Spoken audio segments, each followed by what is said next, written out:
YCP నేతలపైన ఘాటైన విమర్శలతోటి విరుచుకుపడ్డారు చంద్రబాబు నాయుడు. ఇక ఇదిట్లా ఉంటే కాంగ్రెస్లో వైఎస్ షర్మిల చేరిక అధికారిక వైసీపీ నేతల్ని కూడా ఒక రకంగా చెప్పాలంటే ఉలిక్కి పడేలా చేస్తోంది. షర్మిల ఎంట్రీకి కౌంటర్గా తెరపైకి వైఎస్ఆర్ మృతిని తీస్తున్నారు వైసీపీ నేతలు. వైఎస్ రాజశేఖర రెడ్డి మరణం అనుమానాస్పదమని మళ్లీ గలమెత్తడంతో కాంగ్రెస్ పార్టీ కూడా అదే స్థాయిలో విరుచుకుపడుతోంది. ఓటమి భయంతోనే ఈ ప్రచారం చేస్తున్నారంటూ కూడా కౌంటర్ ఇస్తోంది కాంగ్రెస్ పార్టీ.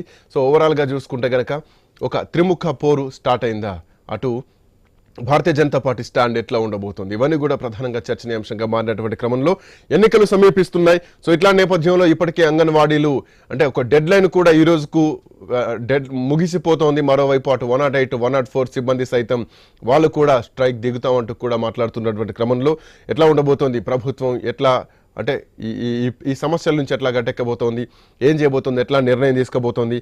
మరోవైపు ఇప్పటికే తెలుగుదేశం పార్టీ జనసేన ఏకమై ప్రజల్లోకి వెళ్తున్నటువంటి పరిస్థితుల్లో అటు కాంగ్రెస్ పార్టీ కూడా అంతే బలంగా ఈసారి ఖచ్చితంగా రాజకీయాల్లో పోటీ చేస్తాం, రానున్న కాలంలో భారీ బహిరంగ సభలు కూడా పెడతామంటూ కూడా కాంగ్రెస్ పార్టీ నాయకులు చెప్తున్నారు. సో ఈసారి ఎన్నికలు చాలా రసవత్తరంగా ఉండబోతున్నాయి ఆంధ్రప్రదేశ్లో. సో ఇట్లా నేపథ్యంలో ఈసారి అంటే ఎట్లా ఉండబోతోంది, పరిస్థితులు ఏంటి, ఒకసారి మనం మాట్లాడదాం. మనతో పాటు తెలుగుదేశం పార్టీ అధికార ప్రతినిధి సంపత్రాజు గారు, అట్లాగే డాక్టర్ నారెడ్డి తులసిరెడ్డి గారు, మాజీ ఎంపీ, ఏపీసీసీ మీడియా చైర్మన్, అట్లాగే శేఖర్ రెడ్డి గారు, వైసీపీ నాయకులు మనతో పాటు మరి కాసేపట్లో జాయిన్ కాబోతున్నారు. ఇక రాజకీయ విశ్లేషకులు రాజశేఖర్ గారు మనతో పాటు ఉన్నారు.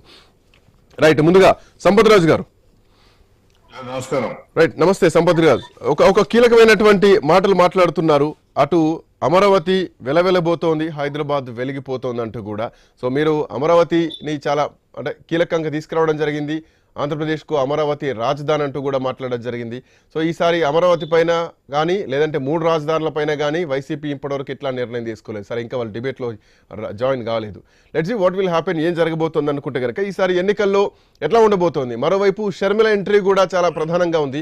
వైసీపీ నుంచి తెలుగుదేశం పార్టీకి కానీ జనసేనకు కానీ రాని వాళ్ళు ఈసారి తెలుగుదేశం కాకుండా జనసేన కాకుండా ఇటు కాంగ్రెస్ పార్టీ వైపు వెళ్ళే అవకాశాలు ఎక్కువ కనిపిస్తున్నటువంటి క్రమంలో ఇది తెలుగుదేశం పార్టీ కొంతవరకు ఎఫెక్ట్ అయ్యే అవకాశాలు కనిపించట్లేదా?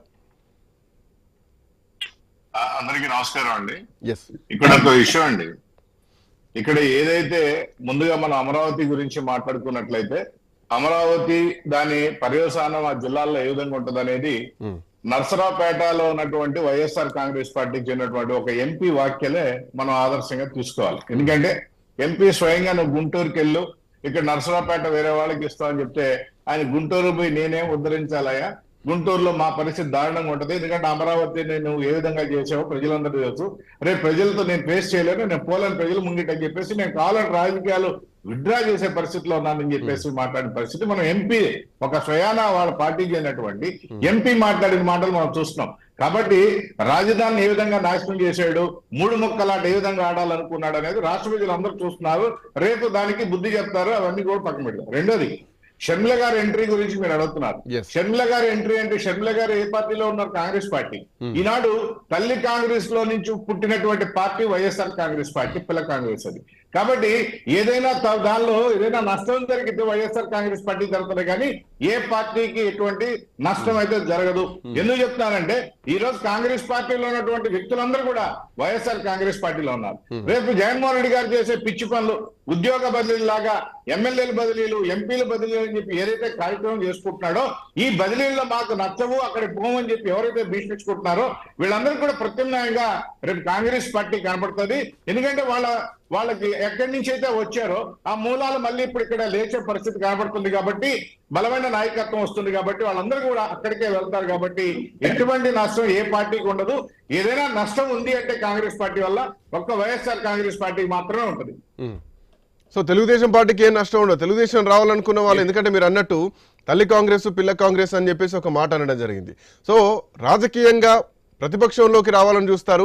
కాంగ్రెస్ పార్టీకి ఒక నిజం చెప్పాలంటే గతం నుంచి కూడా కాంగ్రెస్ పార్టీ బలమైనటువంటి పార్టీ, బట్ రాష్ట్రం ఇచ్చిన తర్వాత కాంగ్రెస్ పార్టీ ఒక భూస్థాపితమైనటువంటి పరిస్థితి. సో ఇప్పుడు అన్న చెల్లెల మధ్య ఫైట్ లాగా మారబోతుంది అనుకోవాలా? ఇది ఎట్లా చూడాలి? ఈసారి కాంగ్రెస్ పార్టీకి కొంతవరకు బలం పెరగబోతుంది అనుకోవాలా? తెలుగుదేశం పార్టీ వైపు రావాల్సిన వాళ్ళు ఈసారి కాంగ్రెస్ పార్టీ వైపు చూడకపోవచ్చా? మీరు అన్నట్టు ఆ పార్టీ నుంచే ఉన్నవాళ్ళు కదా. అంటే ఇది అన్నా చెల్లెళ్ళ మధ్య ఏదో ఒక పోరాటం లాగా అన్నా చెల్లెళ్ళ మధ్య ఏదో ఫైట్ లాగా మనం అయితే తీసుకోవాల్సిన అవసరం లేదండి. ఇది ఏం తీసుకోవాలంటే కాంగ్రెస్ పార్టీకి వైఎస్ఆర్ కాంగ్రెస్ పార్టీకి మధ్య ప్రత్యామ్నాయ యుద్ధం. ఎందుకంటే ఈ రోజు కాంగ్రెస్ పార్టీ వైఎస్ఆర్ కాంగ్రెస్ పార్టీలో ఉన్నటువంటి ప్రతి ఒక్కరు కూడా కాంగ్రెస్ పార్టీలోంచి వచ్చినటువంటి వ్యక్తులే. కాబట్టి ఈ రోజు వైఎస్ఆర్ కాంగ్రెస్ పార్టీ బలపడేటప్పుడు వైఎస్ఆర్ కాంగ్రెస్ పార్టీ ఆటోమేటిక్ గా క్షీణించదు తప్ప ఇంకో పార్టీలకి నష్టం లేదు. చాలా స్పష్టం. కాబట్టి వాళ్ళ అంతర్గత సమస్య కానీ మనం చూడాలా. కాంగ్రెస్ పార్టీ పెరిగినా లేదా వైఎస్ఆర్ కాంగ్రెస్ పార్టీ క్షీణించినా వాళ్ళ అంతర్గత, అది కాంగ్రెస్ పార్టీ కానీ మేము ఈ రోజు కూడా చూస్తున్నాం, తెలుగుదేశం పార్టీ ఏదైతే వైఎస్ఆర్ కాంగ్రెస్ పార్టీని కూడా కాంగ్రెస్ పార్టీ కానీ మేము చూడటం జరుగుతుంది. నారాయణ తులసిరెడ్డి గారు చెప్పండి. మళ్ళీ వైఎస్ఆర్ ని తెరపైకి తీసుకొస్తున్నారు. గతంలో వైఎస్ఆర్ మరణం గురించి మాట్లాడినటువంటి షర్మిలే ఈరోజు అంటే కాంగ్రెస్ పార్టీ నిందించినటువంటి షర్మిల మళ్ళీ కాంగ్రెస్ పార్టీలోకి రావడం జరిగింది. ఆ మాటలు మాట్లాడిన అన్ని మర్చిపోతారా? ఆ మాటలు కాంగ్రెస్ పార్టీ పైన మాట్లాడింది కదా, పార్టీలోకి వచ్చినంత మాత్రాన మాటలు మర్చిపోతారా? ప్రజలు ఇవన్నీ గుర్తుపెట్టుకోరా? సో ఎట్లా చెప్తారు? ఈ అంశాలకు సంబంధించి ఏం మాట్లాడతారు? ఇప్పుడు వైఎస్ఆర్ మృతి గురించి చెప్తాం.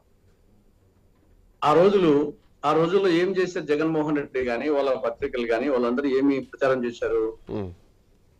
రిలయన్స్ అధినేత ముఖేష్ అంబానీ కుట్ర వలన రాజశేఖర రెడ్డి గారు చనిపోయారు, ఇది యాక్సిడెంట్ కాదు, ఇది కుట్ర అని చెప్పి ప్రచారం చేశారు.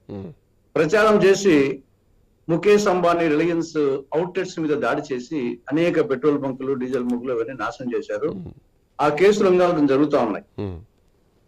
మరి అటువంటి నేపథ్యంలో అధికారంలోకి వచ్చిన తర్వాత ఏ ముఖేష్ అంబానీ రికమెండ్ చేసినటువంటి పరిమళ నత్వానికి రాజ్యసభ సీట్ ఇచ్చారు. దీనికి ముందు వాళ్ళ ఆన్సర్ చెప్పాలి.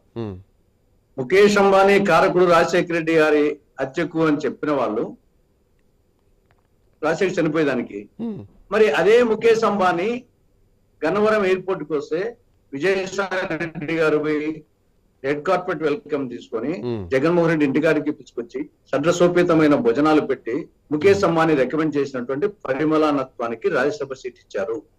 అంటే దీనికి రెండు ఆన్సర్ చెప్పాలా? వారు ఆ రోజు చెప్పింది తప్పు, ముఖేష్ అంబానీ కారణం కాదన్నా చెప్పాలా?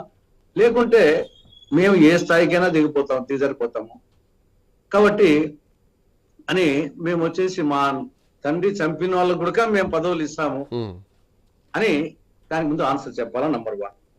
రెండవది, సరే కాంగ్రెస్ సోనియా గాంధీ కారణం అనుకున్నాం. మీరు 4 సంవత్సరాలు 8 నెలలు అధికారంలో ఉన్నారు. మీకు అనుకూలమైన ప్రభుత్వమే కేంద్రంలో ఉంది, బీజేపీ ప్రభుత్వం. మరి ఏం చేస్తా ఉన్నారు? ఈ 4 సంవత్సరాల 8 నెలలు ఎందుకు పట్టించుకోలేదు? నిజంగా అది కుట్రవలన హత్య అయితే మీ తండ్రి మీద మీకు ప్రేమ లేదనుకోవాలన్నా? 4 నెలలు ఏం చేశారు? దానికి ఆన్సర్ చెప్పాలి. మూడవది, విజయమ్మ గారు 1-2 సందర్భాల్లో చెప్పారు, మా ఆయన చనిపోయేదానికి కారణము ఈ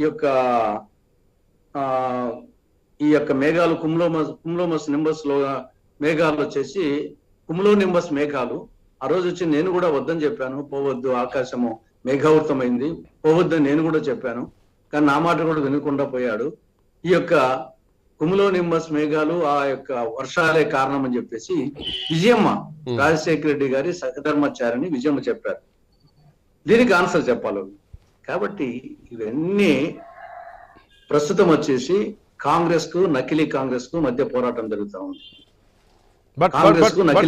బట్ షర్మిల వ్యాఖ్యలు కాంగ్రెస్ పార్టీని నిందించిన మాట వాస్తవా కాదా? వైఎస్ఆర్ విషయంలో వైఎస్ మరణాన్ని నా వరకు కాంగ్రెస్ పార్టీ తరఫున చెప్తున్నాను. కాంగ్రెస్ పార్టీకి సంబంధించి వీటికి ఆన్సర్ చెప్పాలా వైఎస్ఆర్ కాంగ్రెస్ పార్టీ వాళ్ళు?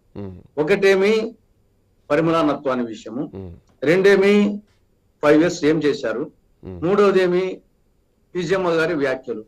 దీనికి ఆన్సర్ చెప్పాలి ముందు వాళ్ళు. ఆన్సర్ చెప్పి తర్వాత కాంగ్రెస్ గురించి మాట్లాడాలి. షర్మిలమ్మ గురించి ఆవిడ చెప్పినట్టు అది ఆవిడ చెప్తుంది.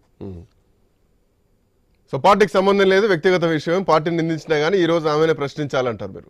పార్టీకి ఆ మాటలకు సంబంధం లేదు. అవకాశం ఉంది కదా, కాంగ్రెస్ చేరింది, ఆవిడ చెప్పడం అది అప్రోప్రియేట్ గా ఉంటుంది. Right, I will come back ఆవిడ మీ తరపున దగ్గరికి నేను వస్తాను. చెప్పడం నారాయణ బాగుండదు. తులసిరెడ్డి పార్టీ గారు, తరపున నేను చెప్తున్నాను, Yeah. పార్టీకి సంబంధించిన అంశాలు. రాజశేఖర్ గారు, పార్టీకి సంబంధించినటువంటి విషయం కాదు అది, అది తన పర్సనల్ విషయం. తన తండ్రికి సంబంధించి మరణానికి సంబంధించి కాంగ్రెస్ పార్టీ నిందిస్తూ మాట్లాడినటువంటి వీడియోలు కూడా వైరల్ అయినాయి. అవి ఇప్పుడు కూడా ఇప్పుడు ఇంకెక్కువ తిరుగుతున్నటువంటి పరిస్థితి. సో ఈ వ్యాఖ్యలకు పార్టీకి సంబంధం లేదు, దీనికి సంబంధించి ఆమె సమాధానం చెప్పాలి. బట్ తను she in Congress party now. Congress పార్టీని ఇప్పుడు ప్రజలు ఆదరించాల్సినటువంటి అవసరం ఎంతవరకు ఉంది? రాష్ట్రాన్ని విభజించిన తర్వాత కాంగ్రెస్ పార్టీ ఎక్కడుంది? ఇప్పుడు కాంగ్రెస్ పార్టీ ఆంధ్రప్రదేశ్ రాష్ట్రంలో ఎంటర్ ఇచ్చిన తర్వాత తెలుగుదేశం పార్టీకి, జనసేనకి ఎంతవరకు ప్రభావం చూపుతుంది? వైసీపీలో టికెట్ దక్కనటువంటి నాయకుల ప్రయాణ